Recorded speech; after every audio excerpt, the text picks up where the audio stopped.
મને તો પડોશ સાથે પહેલો સંબંધ છે. આ જે નહીં ગમવાને કારણે જૂના ઘરમાં આપણે નેબર સાથે બહુ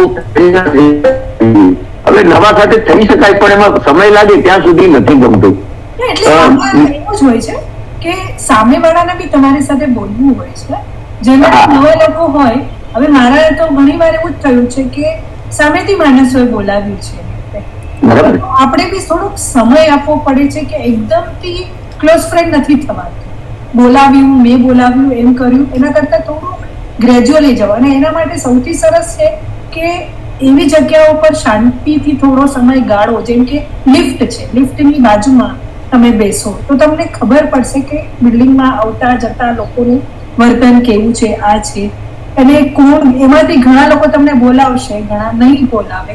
એ બધો થોડોક અભ્યાસ થશે ને. બીજું વોચમેન છે તો થોડી વોચમેન સાથે વાત કરો. તો એટલે ઘર ખાલી 4 દિવાલોથી નથી હોતું. આજુબાજુ તમારો કચરા વાળો હશે, દૂધ વાળો હશે, આ બધા લોકોથી જોડાઈને કલ્ચર. તો એ જે સોસાયટી હોય છે એનું એક કલ્ચર ઓલરેડી ડેવલપ થયેલું હોય છે, અને એ કલ્ચર છે ને આ બધાની સાથે જોડાયેલું હોય છે. એટલે ક્યાંક ને ક્યાંક તો આપણને કશી ખબર પડી જ જતી હોય છે કે અહીંયા શું ચાલે છે. તમે જે વાત કરો છો ને એ જેને બધાની સાથે બોલવાનું ગમે કે એવા લોકોની વાત કરી, પણ કેટલાક ઇન્ટ્રોવર્ટ એને કોઈ બોલાવે ગમતું નથી, લપ્પન છપ્પન જીવતી નથી. હું ને મારું ઘર, આ નહીં ગમવાનું કારણ એક આ પણ છે. આ બાજુ વાળા રોજ આખો દિવસ મારી સાથે આવે છે, શાક લેવા આવવું છે, તમારે આમ કરવું છે, ચલો આપણે મંદિરે જઈ આવે. ભાઈ તારે જવું હોય તો જ્યારે મને ના લઈ જાય. એટલે એને બોલાવે નથી ગમતું, એટલે આ ઘર નથી ગમતું કે આખો દિવસ આપણા ઘરમાં ડૂબક્યા કરવાના. એને શા માટે આપણા ઘરની આવા પડે ને. હા, એટલે એવા લોકોને બધા બોલાવે એ નહીં ગમે, અને જેને બધા સાથે બોલવું છે એને ચૂપ રહેનારા લોકો નહીં ગમે. એટલે નહીં ગમવા માટે ઇન્ફોર્મર હોય છે, એની પાસે ઘણા લોકોની ટીમ હોય છે જે એની પાસેથી ઇન્ફોર્મેશન કરાવે કે આ નવી વ્યક્તિ છે કે. એટલે એક નવા વ્યક્તિ એવા વ્યક્તિને જ બોલે, અને એ અંદર ઘૂસી શકે એવા જ વ્યક્તિ હોય. તમારી મેસેજ બહાર પહોંચાડતો તમને જ્ઞાન હોવું જોઈએ. એટલે એ ટેકલ કરતા પણ આવડવું જ જોઈએ. એને એકદમ તો તમારી બહાર ઇમેજ પડશે કે તમે ખડૂસ છો. સો તમે જે પહેલા પાડોશીની વાત કરી, તો એ બાબતમાં પણ મારે તો થોડું અલગ જ છે. મને તો હવે બદલાતા ઘર સાથે પાડોશીનો કોન્સેપ્ટ જ ભૂસાઈ ગયો છે. બીકોઝ અમે લોકો ના એવું નથી એ કોન્સેપ્ટ જ ભૂસાઈ ગયો છે. કારણ કે ઇવેન્ચ્યુઅલી એવું થયું છે. એમાં અમારે જે પહેલું જે ઘર હતું તો એમાં અમારો પાડોશ બહુ સારો હતો, પણ પછી અમે ઘર બદલ્યું. 21 વર્ષ એક જ ઘરમાં રહ્યા પછી ઘર બદલ્યું, તો ત્યારે પછી I was working full day. એટલે મારી પાસે પાડોશીના ઘરે જવાનો ટાઈમ જ નહોતો, અને ત્યાં તો હું 2.5-3 વર્ષ જ રહી, એટલે પાડોશી સાથે કંઈ હળવળવાનું થયું નહીં. લગ્ન થયા 2.5-3 વર્ષ બીજા ઘરમાં રહી, નવા સેટ, હજી ઘરમાં જ માઇન્ડ સેટ થતા હોય તો પાડોશીઓમાં તો જવાય જ નહીં. અને એ એટલી મોટી બિલ્ડિંગ હતી ત્યારે તો એવો ખ્યાલ પણ આવ્યો કે પાડોશીઓને તો ઘરમાં વધારે પડતો રસ છે. અને એ મેં ઘણી જગ્યાએ જોયું છે કે નવી વહુ હોય ને ઘરમાં તો પાડોશીઓ વધારે ચંચુપાત કરતા હોય. દરેક વસ્તુ ખણખોદ કરીને ખોદાવતા હોય, શું થયું પછી શું થયું પછી શું થયું, શું કરે છે. એટલે ત્યારે પણ એમ થયું કે ના, અત્યારે પાડોશીઓ સાથે બહુ ભરવાનો સમય નથી. અને પછી તો અમે પ્રાઇવેટ બિલ્ડિંગમાં ગયા. પ્રાઇવેટ બિલ્ડિંગમાં તો પાડોશીઓ હોતા જ નથી, બધા રિલેટિવ્સ જ. અને હવે અહીંયા આવ્યા છીએ તો એ પાડોશીનો કોન્સેપ્ટ તો જોતો જ રહ્યો છે. અને અહીંયા પણ મોરલેસ ઇટ ઇઝ વેરી કોસ્મોપોલિટન. અને સોસાયટીનો બી ફરક પડતો હોય છે કે તમે કેવી સોસાયટીમાં રહો છો, એના બી પ્રોઝ અને કોન્સ હોય છે. અલગ અલગ જાતના લોકો રહેતા હોય છે, એટલે એક ડિસ્ટન્સ બધે દેખાય છે. કે જે પહેલા આપણે છે ને જૂના જમાનામાં જે આપણે, હું કહીશ કે ચાલી સિસ્ટમ હોય કે ફ્લેટ સિસ્ટમ હોય, બધા એકબીજાના દરવાજા ખુલ્લા જ રહેતા હતા અને એકબીજાના ઘરમાં છૂટથી ફરતા હતા. પણ હવે એ કોન્સેપ્ટ જ નથી. પછી એ ચાલી હોય ને તો એ બધે દરવાજા બંધ જ હોય છે હવે. તો થોડું ઘણું એ કલ્ચર, બોમ્બેના કલ્ચરમાં એ શિફ્ટ આવ્યો છે. અને મોરલેસ બધી જ 80% લેડીઝ વર્કિંગ હોય છે, જે ઘરમાં હોતી જ નથી. ઘરમાં ફક્ત તમને સ્ટાફ જ મળે, કોઈ હોય જ નહીં ઘરમાં. અને જે વર્કિંગ ના હોય ને તો એને પોતાના કિટી પાર્ટી, શોપિંગ, એના પોતાના આઉટિંગ્સ, એટલે હસબન્ડ નીકળી જાય 10 વાગે એટલે લેડીઝ 11 વાગે તો ઘરની બહાર નીકળી જ ગઈ હોય, ઘરમાં કોઈ હોય જ નહીં, તો પાડોશીનો કોન્સેપ્ટ ક્યાંથી આવે? તમે વાત કરો તો કોની સાથે કરો? And by the end of the day 6 વાગ્યા પછી પાછી પાર્ટી કલ્ચર હોય. 6:30 ઓફિસથી આવો, 7:30 8 વાગે તો ફ્રાઈડે સેટરડે સન્ડે 3 દિવસ તો પાર્ટીસ ચાલુ જ હોય, એટલે ઘરમાં તમને કોઈ મળે જ નહીં. તમે જે વાત કરી ને એમાં પડોશીનો કન્સેપ્ટ નથી નીકળી ગયો, ઘરનો જ કન્સેપ્ટ નથી રહ્યો. ના ઘરમાં બધા હોય છે, બહાર રહે છે. ઘર અપ ટુ ડેટ હોય, ઘરમાં એ લોકો રહેતા પણ હોય, પણ તમને ખબર ના પડે કે ઘરમાં કોઈ છે કે નહીં. See there timings R here. મને એ દેખાય છે કે થોડુંક એ પર્પઝલી પાડોશી નથી કરવો વ્યવહાર, એવો એક એટીટ્યુડ આવે છે. હા ઓકે, એમની ચોઇસ છે. હા આવે છે, એવું બી આવે છે. એમાં પાડોશી કેવા છે એ બાબત પણ ડિપેન્ડિંગ છે કે સારા પાડોશમાં હોય ને તો એની સાથે સંબંધ રાખવાની મજા છે. મને બહુ બધા અનુભવ છે એવા. અમને પણ અનુભવ બંને જાતના છે, પણ જે કલ્ચરલ શિફ્ટ ની હું વાત કરું છું કે હવે છે ને એ જ વ્યક્તિઓ જો સેમ માણસો પણ જો મારી બાજુમાં હવે રહેતા હશે તો એ લોકોના દરવાજા હવે બંધ રહેવાના છે. એ કલ્ચરલ શિફ્ટ છે થોડું, અને ક્યાંક ને ક્યાંક એમાં છે ને થોડીક હ્યુમન સાયકોલોજી પણ આવી જાય છે. ઘણી બધી ઈર્ષા, કોમ્પિટિશન અને પ્રાઇવસીનો તો ખરો જ, પણ આ છે ને ઇન્ટરનલ મને થોડું આ બી દેખાય છે. ઇન્ટરનલ કોમ્પિટિશન, પોતાને બીજાથી ચડિયાતા પુરવાર કરવાની.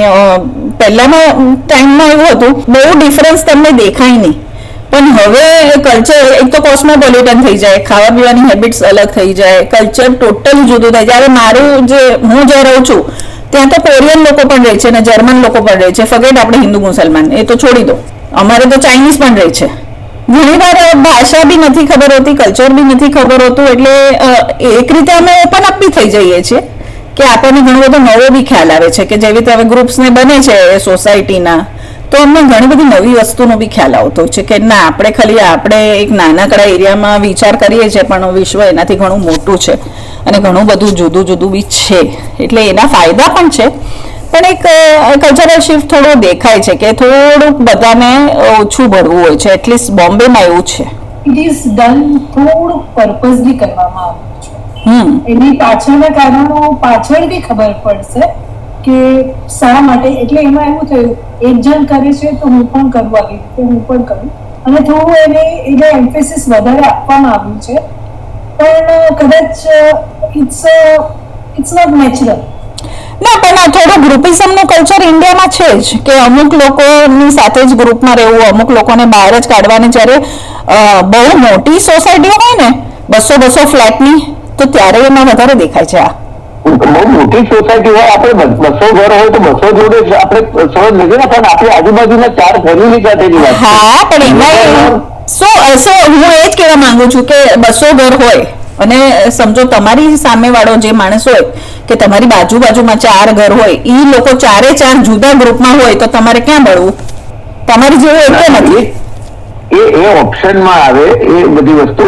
બાકી સાથે રહેતા હોય તો હળવા મળવાનું ને બોલવા ચાલવાનું થાય તો સારી વસ્તુ છે. નથી થતું એ હું સ્વીકારું છું. અત્યારે જે બધું બદલાયું છે વાતાવરણ, પણ એ બહુ એક્સેપ્ટેબલ મને નથી લાગતું. આખરે માણસ મેળાનો માણસ હતો, હવે હજારોની ભીડમાં એકલો રહેવા માંડવાનો થયો છે. આ પરિસ્થિતિમાં આ થયું છે. સો આ બાળને ક્યાં છે ને ચિલ્ડ્રનમાં બી દેખાય છે, નાના છોકરાઓમાં પણ આવું ગ્રુપિઝમ હોય છે. દેખાય છે. પેરેન્ટ્સ આ ઈચ્છે છે ને કરે છે એટલે એવું બી થાય છે.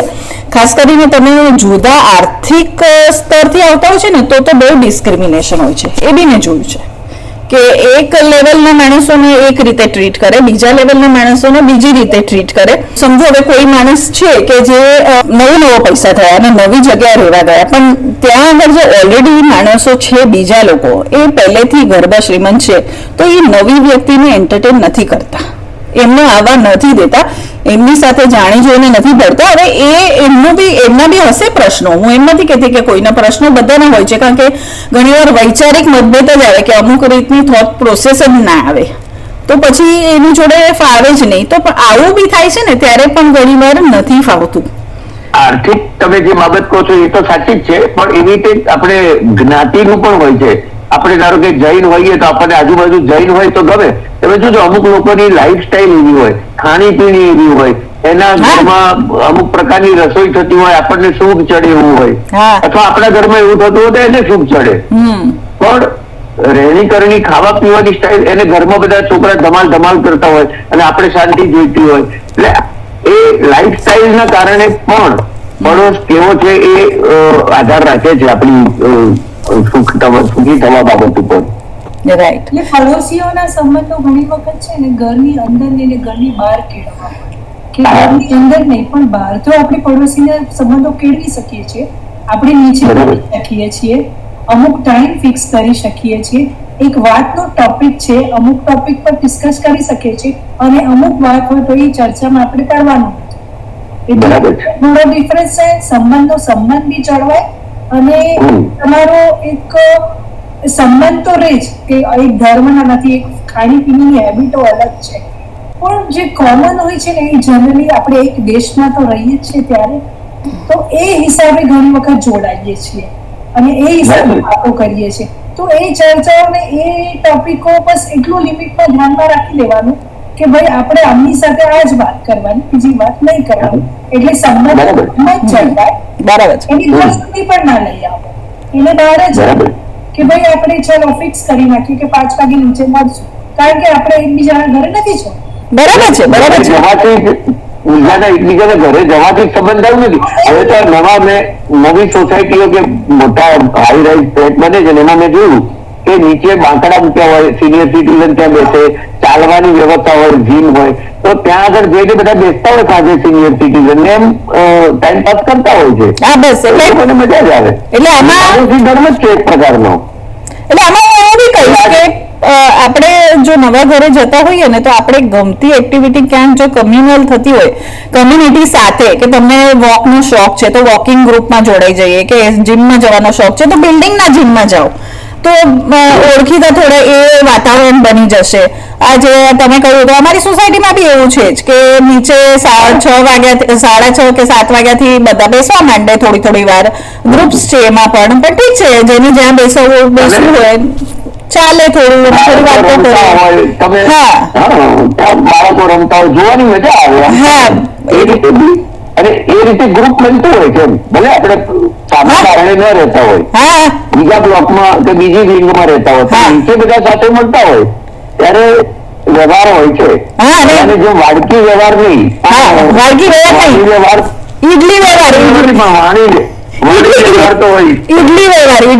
હું કહીશ. અમારે ત્યાં એ કલ્ચર છે કે વોકિંગ ગ્રુપ્સ હોય ને રોજ સવારે ચાલવા જાય, પણ સન્ડે મોર્નિંગ ઇડલી ખાવા જાય બધા સાથે, કારણ કે સવારના સાઉથ ઇન્ડિયન રેસ્ટોરન્ટ વહેલી ખુલતી હોય, તો એવા તો ઘણા ગ્રુપ્સ છે અને બધા લોકો આમ જતા હોય. આપણે પોતે ઇનિશિયેટ લેવું પડે છે. હવે મારી એક પડોશી હતી, એને મને સામેથી કહી દીધું હતું આપણે રોજ છે ને સાંજની ચા સાથે પીશું, ફિક્સ.